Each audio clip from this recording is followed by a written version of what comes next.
네, 섹터별로는 이제 금일 하락하고 있는 게 남북경협주가 생각보다 좀 세게 밀리고 있어서 그 남북경협주도 한번 흐름을 봐야 될 것 같아요. 현대로템이나 아난티, 현대엘리베이터를 비롯해서 경협주가 대부분 하락입니다. 크게 이제 두 가지 이슈가 있는데 그 전에 말씀드리고 싶은 부분은 사실 경협주는 워낙에 분위기에 따라서 주가 급등락합니다. 그러니까 한국 같은 경우에는 경협주를 움직일 수 있는 힘이 별로 없어요. 결국은 북한 김정은 위원장 그리고 미국의 트럼프 대통령 이제 두 명이 어떤 언급, 어떤 행동, 어떤 계획 이런 것들을 가지고 가느냐에 따라서 경협주는 요동치죠. 그러다 보니까 사실은 기술적 분석이 잘 안 맞는 게 또 경협주기도 해요. 워낙에 이슈에 따라서 움직이니까 아무리 기술적으로 좋은 위치라도 악재 한번 터지면 하락하고 기술적으로 아무리 나쁜 위치여도 뭔가 호재 소식 나오면 반등하는 게 경협주예요. 그러니까 차트보다는 뭐 차트를 아예 무시하라는 건 아니지만요. 차트보다는 이슈 플로우를 따라가면서 보셔야 되는 게 이제 경협주다. 이렇게 봐야겠죠. 그래서 일단 나온 이슈를 한번 보면요. 네, 뜬금없이 이제 백마가 등장을 합니다. 백마. 말을 말하는 거고. 네. 김정은 국무위원장이 백마를 타고 백두산에 올랐다. 그러다 보니까 이제 뭔가 상징적이잖아요. 말을 타고 산을 올랐다는 게. 그래서 중대 결심이 임박했다라는 추측이 제기되고 있고 미군 특수정찰기가 한반도 상공을 또 감시 비행을 했대요. 이러다 보니까 결국은 이게 어떻게 연결이 되는 거예요? 네. 북미 간 갈등이 고조되고 있다. 라는 뜻으로 해석을 합니다. 그러니까 지난 스웨덴에서 그 미국과 북한의 실무 협상이 있었어요. 근데 그때 사실상 성과가 없이 종료가 됐잖아요. 그래서 그 이후에 김정은 위원장이 백마를 타고 백두산에 오른 사진이 공개가 됐어요. 그러다 보니까 이제 북한이 뭔가 그 도발에 나서는 것이 아니냐.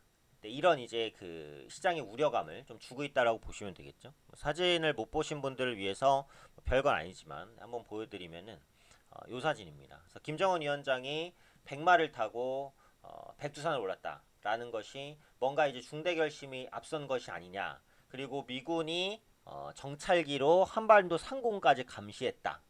이런 이슈예요. 그래서 약간의 그 조금 그 경계감 이런 부분이라는 거죠. 그리고 이 백마를 탄 거에 대해서 일부 이제 해석하기를 말은 보통 보시면은 뭐 지금이야 말 타고 전쟁 안 나겠습니다만 과거에는 어때요? 말을 타고 전쟁을 많이 했잖아요. 그러다 보니까 뭔가 이제 북한 쪽에서의 그 강경한 의지 이런 것들을 좀 표출하려는 그런 신호나 힌트가 아니냐. 이렇게도 시장은 해석을 하고 있습니다. 그래서 이런 부분들이 일단은 경협주의 악재로 작용을 했고 두 번째로 더 큰 영향을 준 것은 김정은 위원장의 언급이죠. 북한의 그 금강산 남한이 지은 시설을 철거하도록 지시를 했다는 겁니다. 북한에는 이제 남한의 그런 시설이라든지 자원 이런 것들이 많아요. 그래서 경협주를 보실 때는 이제 개성공단 관련주라든지 아니면 금강산 관광 관련주 이런 종목군들이 북한 언급에 민감하게 움직이는데 김정은 위원장이 금강산 내에서 남한이 지은 시설을 철거하라라는 지시를 했어요. 그래서 김 위원장이 이제 금강산 관광지구를 찾아서 금강산 내에서 남측이 지은 시설 철거를 지시했다라는 보도죠. 그래서 여기서 나온 내용을 조금 더 구체적으로 보면 손쉽게 관광지나 내주고 앉아서 득을 보려고 했던 선임자들의 잘못된 정책으로 금강산이 10년간 방치되어 흠이 남았다. 땅이 아깝다. 굉장히 강경 발언입니다. 그렇죠? 그래서 국격이 여릴 적에 그러니까 국방이 약할 때 남에게 의존하려 했던 선임자들의 정책은 매우 잘못되었다고 비판을 했다는 겁니다. 그리고 강경반을 계속해서 이어갔어요. 보기만 해도 기분이 나빠지는 너절한 남측 시설들을 남측의 관계부분과 합의해서 싹 드러내도록 하고 금강산의 자연경관에 어울리는 현대적인 봉사시설을 우리식으로 새로 건설하겠다.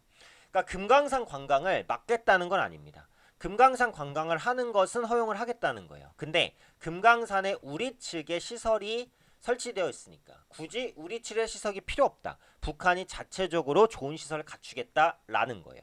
그래서 금강산 관광을 완전히 막거나 하진 않았다는 측면에서 최악은 피했다고 볼 수 있지만 어쨌든 우리나라가 지은 시설의 철거를 명하고 자기들 걸로 바꾼다는 것은 남북 간의 관계에 있어서 좋은 신호는 아니잖아요. 그러다 보니까 결론적으로는 이 백마 이슈를 통한 북한과 미국 간의 갈등, 금강산 내 남한시설 철거 지시를 통한 북한과 한국 간의 갈등, 이런 부분들이 경협주의 기대감을 낮췄습니다. 실제로 지금까지 돌아가는 내용을 보면은 기대할 요인은 별로 없어 보이죠. 다만 한 가지는 트럼프 대통령이에요. 변수인데 계속해서 김정은 위원장과 뭐 좋은 관계를 맺고 있고 뭔가 좋은 결과가 나올 수 있고, 물론 이게 뭐 뻥카일 수도 있습니다. 워낙에 뻥카를 많이 치니까. 근데 어쨌든 트럼프 대통령이 이제 북한에 강경 발언하기보다는 계속해서 협상의 끈을 놓지 않으려고 해요. 이유는 전에도 말씀드렸죠. 내년 재선 성공하려면 비핵화 협상도 이루면 좋으니까요. 어쨌든 그래서 그 트럼프 대통령이 꾸준히 이런 손을 내밀고 있다라는 부분에 있어서 뭔가 극적인 결과가 나올 가능성도 있지 않을까 싶긴 해요. 근데 지금 상황에서는 어때요? 전체적으로 기대감이 무너진 건 사실입니다. 현대 로템, 현대 엘리베이터 대표적인 경협주죠. 네, 그 다음에 이제 그 짐 로저스 이슈로 완전히 경협주로 분류된 아난티도 마찬가지로 오늘 7%대 하락입니다. 그래서 지금 나온 이슈를 봤을 때는 추가적인 조정 가능성이 조금 더 높아요. 그러니까 그 부분은 염두를 하시고 당장 저가 매수에 나서기 어렵습니다. 다만 경협주라는 것이 언제까지도 또 하락하진 않아요. 어쨌든 남북 간의 사업은 시간이 걸리더라도 진행이 될 거고, 미국과 북한도 언젠가는 종전 협상을 또 할 겁니다. 핵을 포기하는 대신 경제적 체제 보장, 이런 것들에 대한 교환, 시간이 걸리더라도 나갈 부분은 건 맞기 때문에 그 시기에 되는 또 경협주가 또 큰 폭의 상승을 보이겠죠. 그래서 지금 당장은 악재가 많고 많이 떨어졌으나 이런 하락이 계속해서 이어진다라기보다는 또 조만간 바닥자는 흐름이 나올 가능성이 있다라는 거예요. 근데 지금 당장은 아니고 시간은 조금 필요할 수 있다. 네. 이 정도로 오늘 경협주에 대한 분석을 좀 말씀드리도록 하겠습니다.